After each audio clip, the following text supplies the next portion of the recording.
So, hello ladies and gentlemen, today I'm going to be trying something new. I'm going to be trying to amalgamate the new way, or what most people do now, to actually wire doll's house lighting, which is to use copper tape. Now the thing is, back in the day, Triang used this very thin insulated wire. Everything's basically wire wrapped.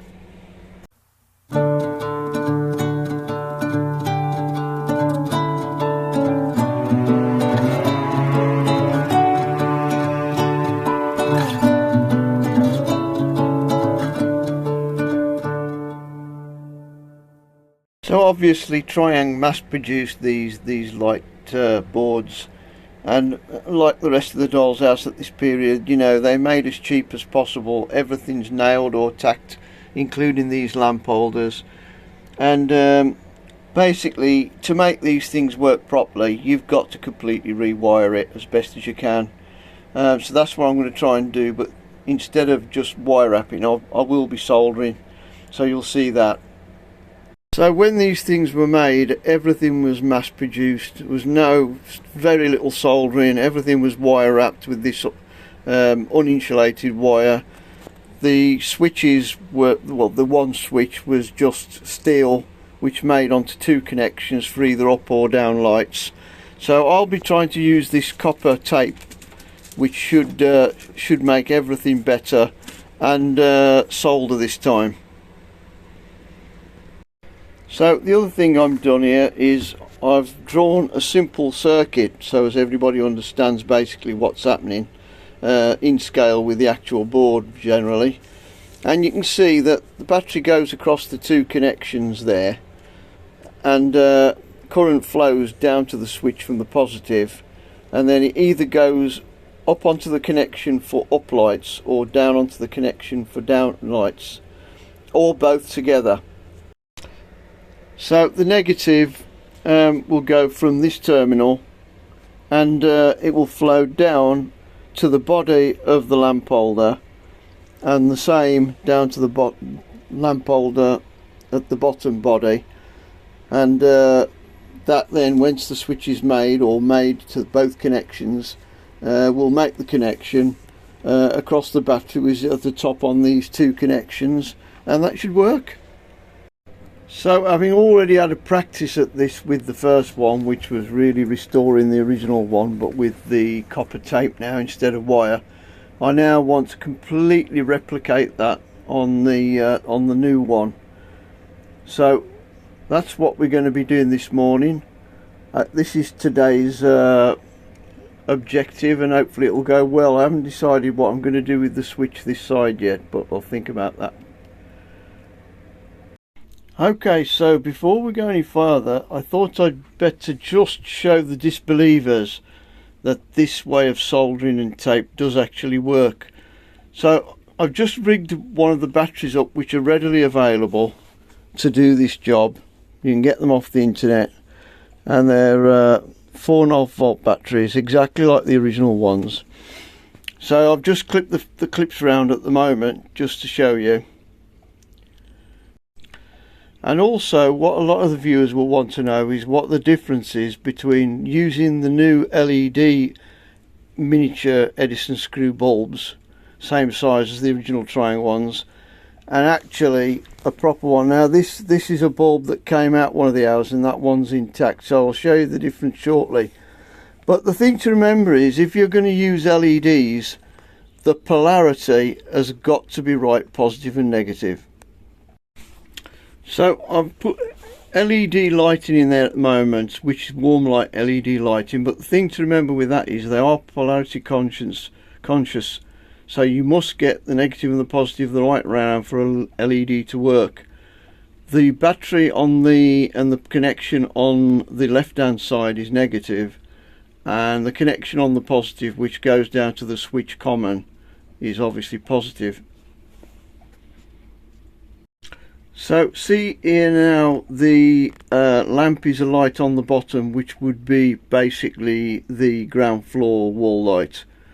And if I can do it without the orientation on the camera changing, I'll switch it up to the middle position, which is both lamps, and then to the top would be the top floor lamp. So as you can see, that's working very, very well. Steam railway is just running right past my workshop, which is always nice. Never tire of it, and I've been looking at it for 25 years now. But coming back to the lights, you can see here now that the lamps are just about the right brightness, to be fair, and they're obviously on original 4.5 volt battery, and being LED lights, to be quite honest with you, I would expect that to work for quite a long time. So with this now, what I decided to do was, obviously this is still quite childproof and exactly as it was made for Triang, but by Triang, but I've put an extra 2 screws in the top connections, and just to prove the point that it does work on batteries, and as long as the connections are all right and there's no high resistances anywhere, that it will actually work quite successfully. So at the moment it's switched to both positions, top light is on. So there's the right hand room wall lights on and working quite fine, quite happy with that. Obviously fireplace is not fixed yet because I need to put the wallpapers in this week, which will be the floor papers. So next one, as I say, is to now replicate that completely for the other side now. But as you can see, there it is, it's all alight on batteries, steady as a rock.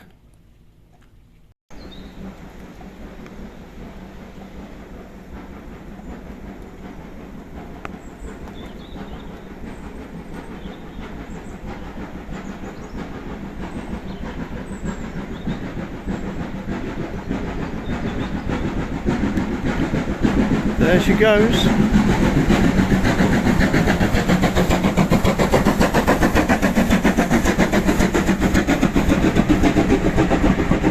So the other thing I'm going to be doing today is to make some wall light shades. So I've got some thick brown paper which is very similar to what the originals are made out of. I've got a pattern here that I'd already got, so I'm going to cut these out and see how they turn out. And then we can apply those to obviously the Ultra 45 and any others I've got missing. Okay, so that was a little bit more involved than what it might have otherwise been, because the actual switch I've had to completely fabricate it from scratch because I hadn't got that one. Obviously I've had to completely reproduce this second light board. So I cut a piece of steel and cut it and filed it to the right size, and it seems to work fine. So on to the next bit. I had some labels printed off which is basically identical to an original bicycle lamp label that was done in the days of these Triangs. So I'm using 2 new ones which are readily available, and I'm going to change the labels out. So you can see here now the labels are stuck to the new batteries, and this is where they'll fit as originally in the Triang, and you'll see that it does have that true vintage feel. I mean, whether these batteries date back to actually 1930s, I don't know. Possibly, possibly not, but they're certainly close enough to give that feel. Okay, so I've basically used the fiberglass resin to fix the lamp holders down now. So testing the lamps as I go along, so as I make sure there's still continuity there before I go any further. And basically I'm just going to leave that be now without touching until that resin's gone off completely. And they should be working fine after that, and I'll be able to then reattach.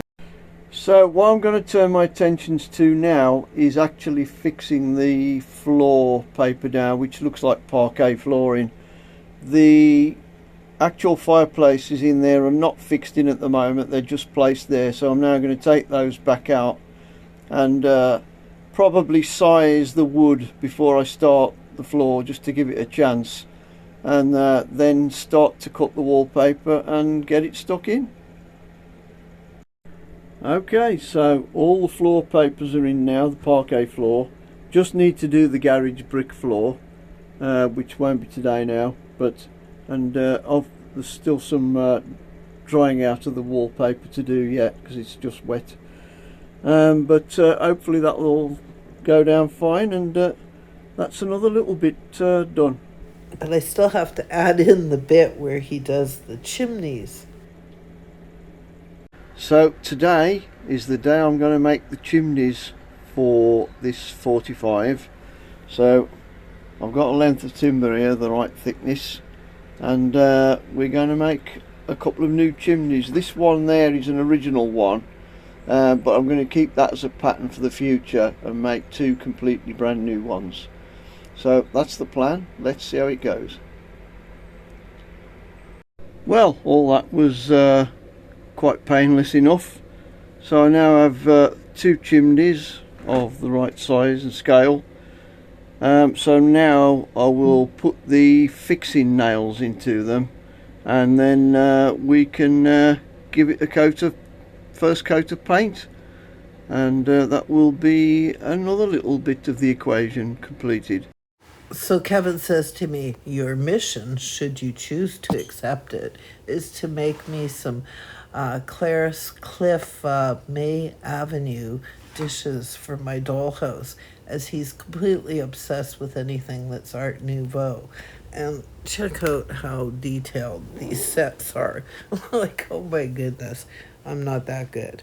But I will show you what I've tried to or attempted to do, and I'm going to try and make them some of these little vases too, but they're challenging, let me tell you.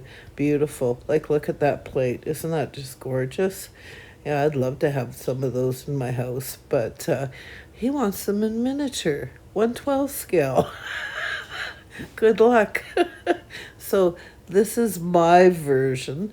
They're not glazed yet. That's just underglaze. So that's just right out of the kiln, and I have to put clear glaze over them. But that's kind of my version of his favorite dinner plates. Not quite there, but almost. So yeah, they're pretty finicky when you consider that these are not even an inch wide. So I've just pulled them out of the kiln, and I'm going to glaze them up later this afternoon and see how they turn out. I'm pretty pleased. I've also been working on sgraffito, which is something I've never seen done in miniature. So what I did was did black slip and then went in and carved detailed designs into some of my pottery.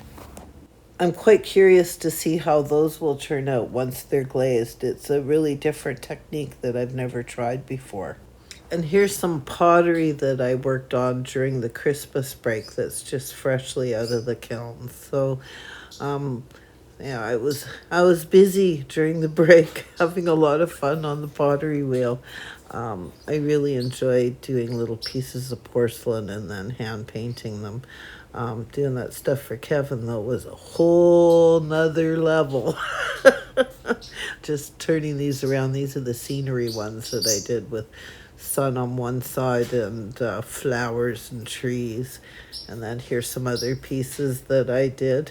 So yes, I was a busy little beaver. I did a lot of stuff during Christmas. If you enjoyed today's video and would like to help support my channel, you can do so by buying me a coffee. Just go to www.buymeacoffee.com/Lisa I'd like to thank everyone that has helped to support my channel on buymeacoffee.com. It's appreciated more than you know. If you haven't already subscribed to my channel, you can help support my channel by pressing that subscribe button. You can also hit the like button and share my videos with your friends. I really enjoy it also when you leave messages. That's awesome, and I try and my very best to get back to each and every one of you. I'm still waiting on those windows for my DH47 so I can get back to restoring my dollhouse. Well, thanks again, everybody. And as always, have the best day ever. And thanks so much, Kevin, for your contributions. It's so interesting watching how you do things. I'm sure every one of us can say it's just amazing to watch the things that you do.